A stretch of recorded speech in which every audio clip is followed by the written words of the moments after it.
ایک اژدہا اپنی بھوک مٹانے کے لیے شکار کرنے نکل پڑا۔ اسے ایک بندر نظر آیا جسے اس نے موقع پر پکڑ لیا۔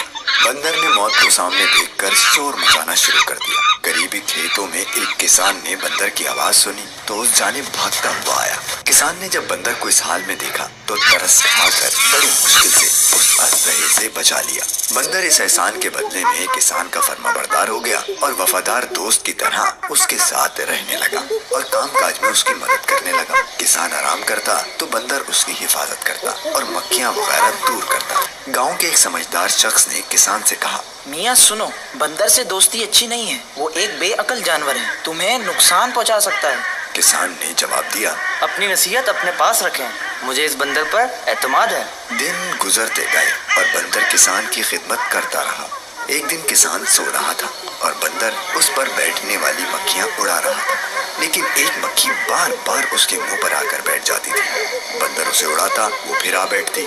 جب کئی مرتبہ ایسا ہو گیا تو بندر بڑا تنگ ہوا اور غصے میں آ کر ایک پتھر اٹھایا اور زور سے اس مکھی پر دے مارا۔ مکھی تو اڑ گئی مگر کسان پتھر لگنے سے شدید زخمی ہو گیا۔ اب اسے گاؤں کے اس شخص کی نصیحت یاد آئی اور اس نے بندر کو اپنے پاس سے بھگا دیا۔ پیارے پیارے مدنی منوں اور مدنی منیوں، بے وقوف کی دوستی دشمن کی دشمنی سے بھی زیادہ نقصان دہ ہوتی ہے۔